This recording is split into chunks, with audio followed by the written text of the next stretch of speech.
소득 연동 지출을 고려한 생계비의 탄력적 운용. 그러니까 이건 뭐냐면 특정 채무자한테는 좀 기준이 엄격하게 적용되는 걸 수도 있다라고 해서 이제 생계비를 소득에 따라서 연동해가지고 탄력적으로 운영하는 거를 권고한 적이 있고,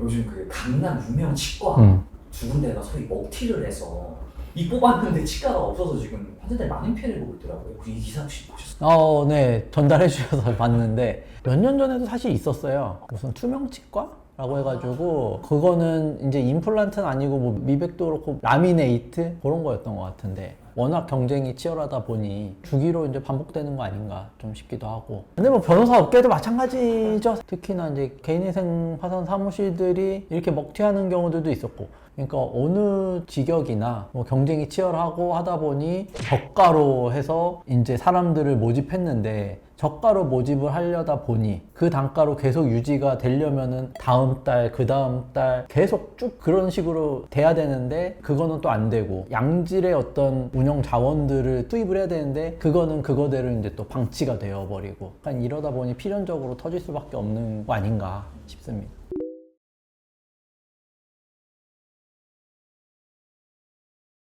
이제 물론 치과 폐업으로 인한 환자, 이상한 뭐 사무장 모범으로 피해본 의뢰인분들도 정말 안타깝지만 한편으로는 이렇게 우리 변호사, 의사, 고소득자분들도 정말 힘든 경우가 많구나 생각 들거든요.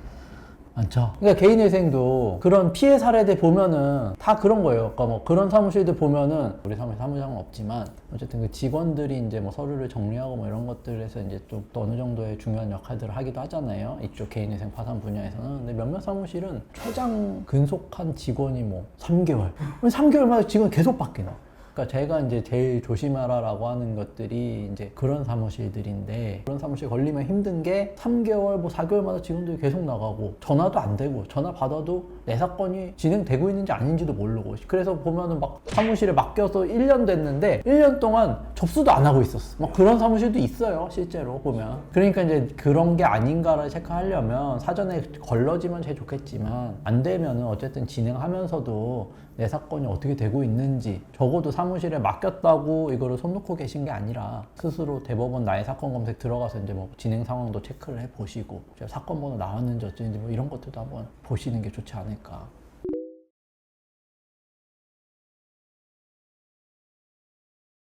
그럼 실제로 이렇게 고소득자분들도 상담하고 오시나요? 꽤 있으시죠?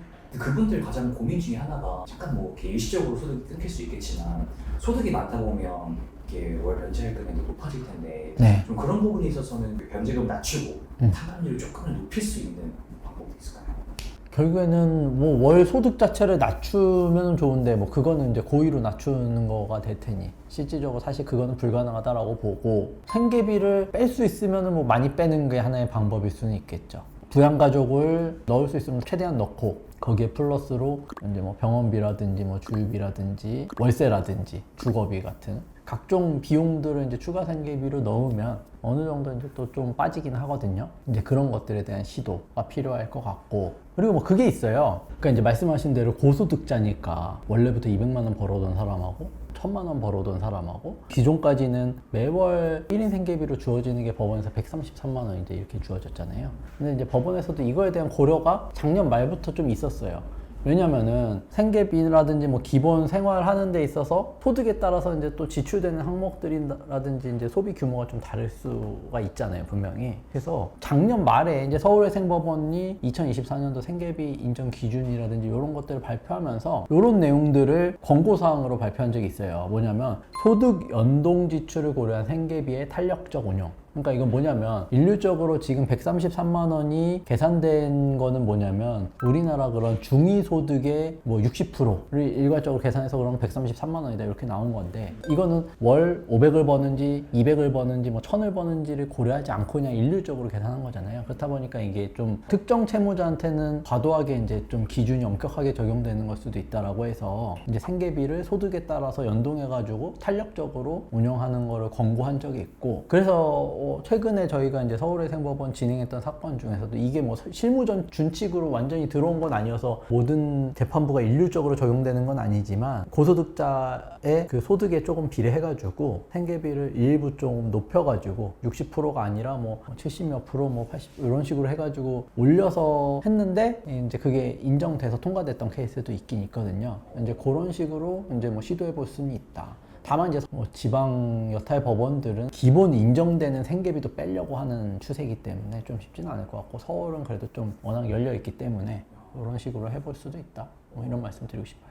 그러면 말씀하신 그 연동되는 항목 중에 생계비인 거고 그 외에 뭐 경험비나 뭐 양육비나 뭐 주유 월세 이런 것도 별개로 또 그러면 할 수 있다. 네, 맞아요.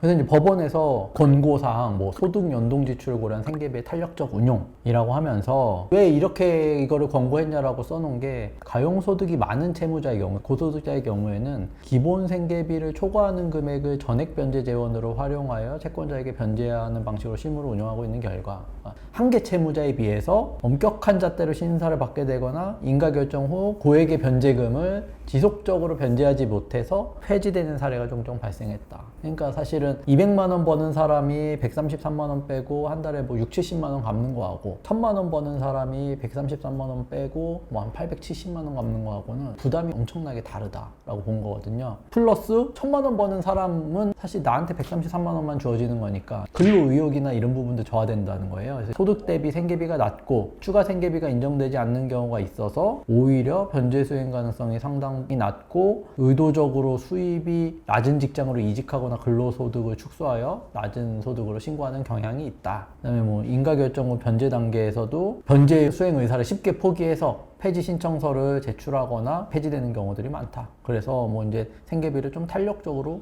운용을 해보자. 이제 이런 방안들을 이제 권고한 것도 있어요. 예, 그래서 실제로 이제 그렇게 인정받은 케이스도 있다라고 말씀드리고 싶어요.